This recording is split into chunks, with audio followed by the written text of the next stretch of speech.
सीधे आपको वो सुना देते हैं, सुनिए। हम वहां चुनाव नहीं जीत रहे हैं, हमें जीतने के लिए इस तरीके के हथकंडे अपनाने पड़ेंगे। वो हथकंडे जिनको मैं संज्ञा देता हूं, वो अघोषित आपातकाल की संज्ञा देता हूं। जिस तरीके से एक माहौल बना करके केवल और केवल ये साजिश रची जा रही है कि ये चुनाव में काम नहीं कर सकें, इनका ध्यान भटके, ये इसी काम में इधर उधर में लग जाएं और सारे के सारे भय के वातावरण में इनके जो आसपास इनके कार्यकर्ता हैं, इनके रिश्तेदार हैं, इनके परिवारजन हैं, वो इनसे दूरी बना लें। मैं ये इसलिए कह रहा हूँ कि अगर इनको कुछ भी करना था तो 2.5 साल के लगभग हो गए इस प्रकरण में। 2.5 साल में गोविंद डोटासरा यहीं था, इसका बेटा यहीं था, ये परिसर यहीं थे, तो ये आ जाते। लेकिन मैं एक बात आज कहना चाहता हूँ, गोविंद डोटासरा कांग्रेस का वो सच्चा सिपाही है जो राहुल गांधी जी जो कहते हैं कि डरो मत, उस पर विश्वास करता है।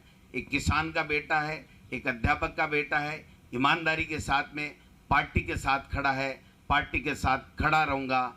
इस शरीर में जब तक जान है, न डरना है, न पार्टी को नुकसान पहुँचाना है। मैंने कल भी कहा था कि मेरा कोई भी ऐसा एक्ट नहीं मिलेगा ज़िंदगी में जिससे मेरे लक्ष्मणगढ़ की जनता को नीचा देखना पड़े, मेरे परिवार को नीचा देखना पड़े, या मेरी पार्टी को नीचा देखना पड़े। इन चीज़ों से कोई घबराने वाले नहीं है। मैं एक बात कहते हुए अपनी बात समाप्त करूंगा कि ये जो 10 गारंटियां हमारी सरकार ने, मुख्यमंत्री जी ने पहले दी हैं, 7 गारंटियां एक आज और दी हैं।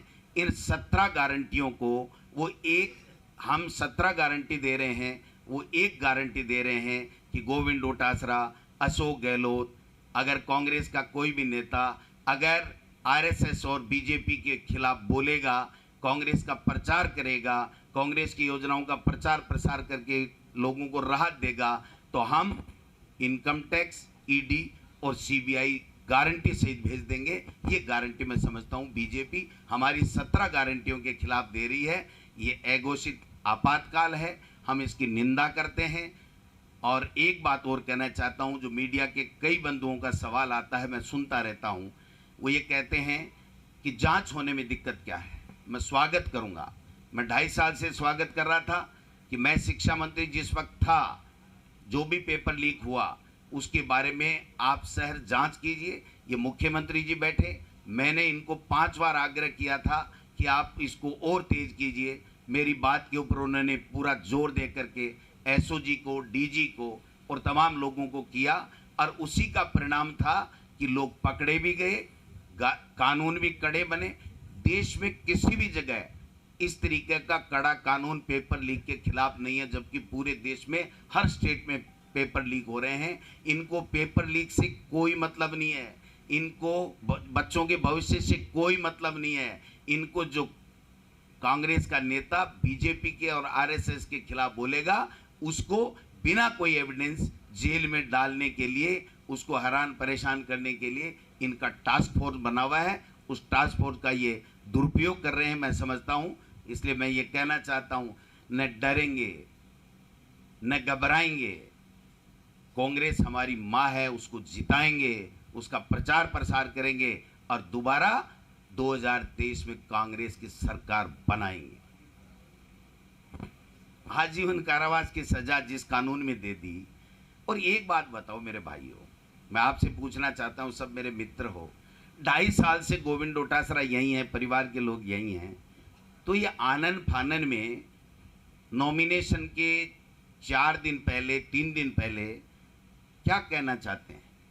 मैं व्यक्तिगत हमले करता नहीं, लेकिन मैं एक बात कहना चाहता हूं, मेरे खिलाफ सुभाष जी महरिया, जो राजेंद्र जी राठौड़ साहब के अभिन्न मित्र हैं, वो चुनाव लड़ रहे हैं। वो आज 2 महीने से ये बात कह रहे हैं, उनके वीडियोज आपके पास में हैं सोशल मीडिया के माध्यम से, कि चुनाव को ऐसा रंगीन बना दूंगा कि गोविंद डोटासरा चुनाव लड़ना भूल जाएगा।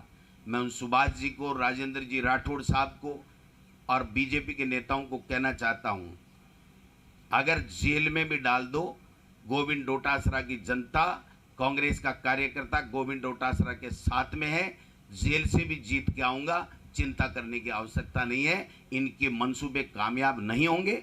ये कायर लोग हैं, ये इस तरीके से वार करना जानते हैं। जनता का दिल जीतना नहीं जानते हैं, क्योंकि इन्होंने 5 साल में कुछ काम नहीं किया। यही काम किया है, ये मैं कहना चाहता हूँ।